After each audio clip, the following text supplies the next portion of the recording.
Ain't no way there, boy. What you say there, boy? What you got, a bank account in Switzerland there, boy? It's official. Jaron Boots Ennis is insanely huge for the welterweight division. It's official. What up, Fight World? It's your boy Ego, and I'm back with some more boxing. Ego Weight Watchers, aka Ew. Where I give you a look into the fighter lifestyle before, after, and progress pics, especially when they have an upcoming fight. Now, often imitated but never duplicated. Jaron Boots Ennis is huge for the welterweight division. Jaron Ennis posted pictures you will see throughout this video, and he's hyped for his upcoming fight. 30 days out, it says. Time to eat. Well, at least that's what he's putting with the emojis. He says, almost time to shine, July 8th. Mr. Ketchup Body. Now, I told you, and I've already done a video about his next opponent, Roman Villa, who fought Rashidi Ellis. For more on that, you guys got to subscribe to my channel. I do the research so you don't have to. So the video's up if you want more specifics on who his upcoming opponent is. I think it's a very good fight. But what I want to stress and talk about in this video is Jaron Ennis is big as a welterweight. I know a lot of people want to see Jaron Ennis versus the winner of Errol Spence and Terrence Crawford, but I'm calling it now. I don't see that happening. Well, at least not at 147 pounds. Here's why. So there's a bilateral rematch clause for Errol Spence, Terrence Crawford, meaning that the loser of that particular fight has dibs if they activate a rematch within 30 days.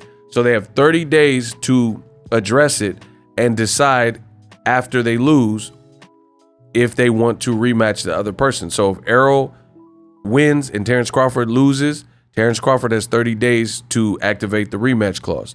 Vice versa. If Errol were to lose to Terrence Crawford, Errol would have 30 days to activate the rematch clause.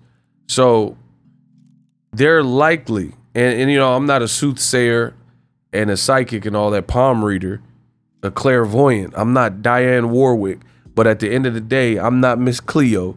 But I think the signs suggest that we'll at least get 2 fights out of the Spence Crawford fight, because from my perspective, at least, whoever loses that fight, I don't know if they would lose graciously, especially if it's close and they thought they won, you know, on some Devin Haney, Lomachenko type of outcome. So I see the rematch clause most likely coming off, which further puts out Jaron Boots Ennis. But beyond that, the main reason, which is probably why you clicked on the video from seeing the thumbnail and the title, is Jaron Ennis. I'm really worried, not worried because it's his career, but I'm really questioning how long he'll be able to effectively make the current weight class that he's at of welterweight, because he released these new pictures and he looked huge. Boots is 25 years old, record 30-0, and he's listed at 5'10" with a 74-inch reach. So with these type of attributes, I'm really questioning, with that type of frame, how long he'll be able to make the weight class. Now, I will say this. The younger you are, the more forgiving your body is. I tell you guys all the time, when you're young, you can get away with more things. Like, I'm not promoting drug use, of course, but I'm giving you an example. You look at rock stars, let's say in the 80s and 90s, that were doing all kinds of crazy drugs, right? Their bodies were more forgiving, even though some of them overdose and stuff like that. Their bodies are more forgiving. If you try to do the same things at age 50, 60 in that world that you were doing when you were 21, you might not make it. You know, if you made it this far, you might not make it at that age, because it's going to be more and more taxing on your body the older you get, and your cells deteriorate as you age, oxidation, etc. Like, you look at even a fighter like Canelo. Canelo made 154. He could never go back to 154 at this point.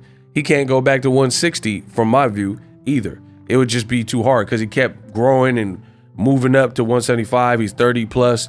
It's a wrap for those divisions. So Jaron, he's right on the cusp. Him and Devin Haney, they're near the same age, and they're in the same kind of boat, where Devin Haney, when you're in that 24, 25, Ryan Garcia, he's another person. Those guys, you look at them, mark my words, they're in the age group where they're getting closer to 30, and the closer you get to 30, the harder it's gonna be. I've only seen a select few boxers be able to maintain a weight class for so long. Like guys like Lamont Peterson. He was pretty much at 140 most of his career until the tail end of it, with like fights like Errol Spence and Sergey Lipinets. Even the Danny Garcia fight wasn't at the full 147, it was at a catch weight. But it's very hard to do. Think about it, some of these guys have been making a certain weight class since they were 15, 16 years old, maybe even younger. So from what I'm seeing from Jaron Ennis, and this is no hate, this is an observation because I'm the best in the business, Ego Weight Watchers, aka Ill. I like what I'm seeing from Jaron Ennis in the ring, skills. I think he'll learn a lot from his last fight because the guy was like, you know, non-committal, and he was willing to fight negative in order to play spoiler and know he's going to lose, but at least not be a highlight reel on Jaron Ennis's record. So that being said, from what I'm seeing in these pictures, Jaron Ennis, I'm really wondering how long it's going to be till he's forced to move up to 154. Again, different people, different strategies. He might have some crazy weight cut method. I don't know. I haven't talked to the guy, but judging from the pictures alone, I could see that move coming, you know, definitely within the next few years. And I don't know if he would get the Crawford fight because Crawford and Spence are likely locked up for the rest of the year with each other, you know? Drop your thoughts in the comment section. Ego Weight Watcher, best in the business. Let me know how I did. Jaron Ennis, definitely a talent to watch. 30 days out. Check out his next fight. I will definitely be covering it. Let me know what you think of these pictures. Boxingego, and I'm out. Introducing Super Thanks.